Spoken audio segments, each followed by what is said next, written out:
So if you stumbled across this video, you're looking to set up a Hytale server using CraftyController. There's a few warnings before we start the video. You must already have an instance of CraftyController set up in order to follow this guide. I'll put a link in the description to a video by Barmine Tech that just covers setting up CraftyController and then a Minecraft server on top of that. I highly recommend that you watch that video before continuing this guide. So now that we've got everything that we need to begin, you'll need to download the Hytale server files themselves. You can do this via the server manual provided by Hytale. I'll put a link to this down in the description. And you'll need to download the Hytale downloader. So once you download this file, I'm just going to put it on the desktop for the ease of this video. Extract all the files. And you'll want to run the Hytale downloader exe. So once you load this up, it will load a command prompt and it will ask you to visit a URL to authenticate against your Hytale account. You can follow either of these. You can either click this URL and it will take you directly to the page with the code pre-entered, or you can visit this page and enter the code below.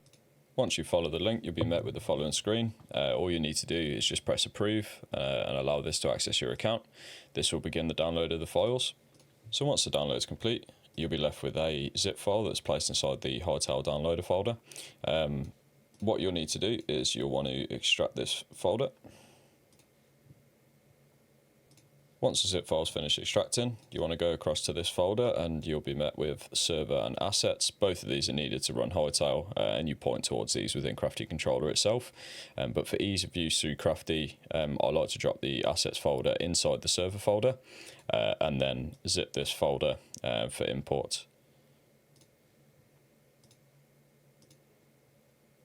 So now we've zipped up the files ready to import to Crafty.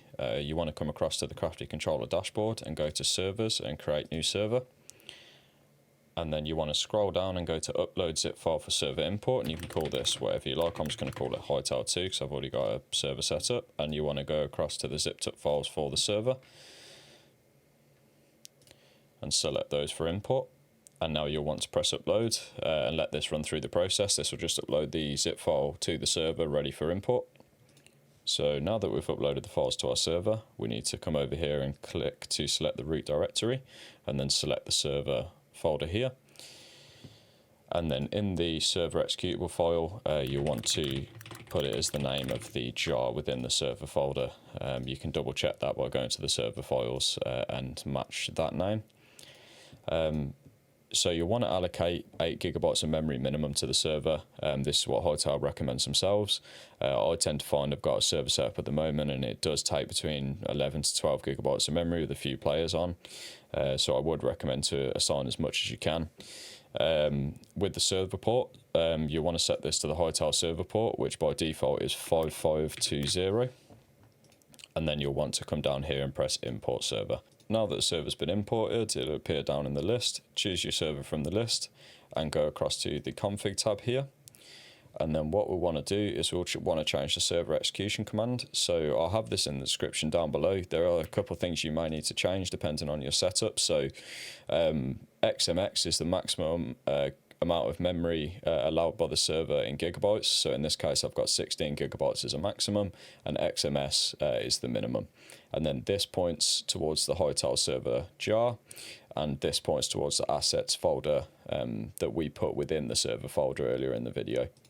So now this is all set up, double check that the server port is 5520 as this will be what it needs to be set as for Hytale, and come down to the bottom of the page and press save.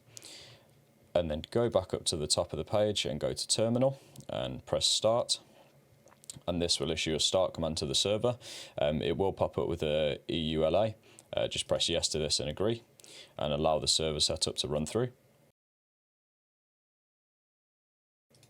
Once that's finished, you'll need to come down into the command line here and type in a command /auth space login space device and press enter.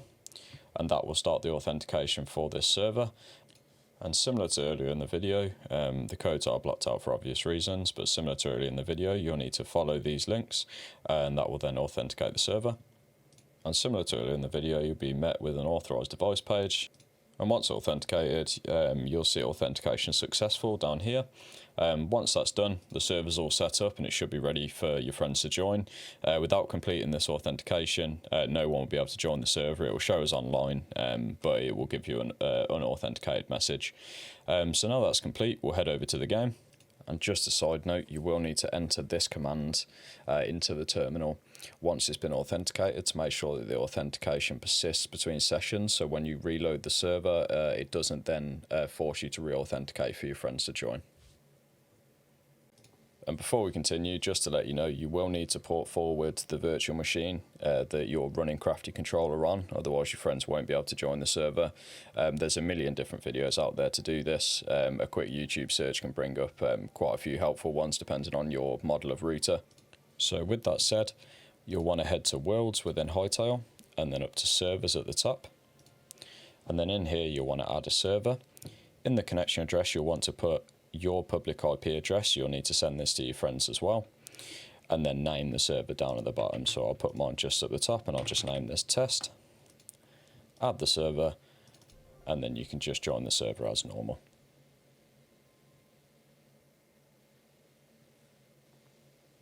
And there we go. You now have a fully functioning Hytale server that you can play with your friends. Thank you for watching, and if this did help you, please drop a like on the video. It just helps get it exposed to more people, so if anyone is struggling with setting up a server for Hytale, this may help. And if you have any suggestions for future videos, please put a comment down below.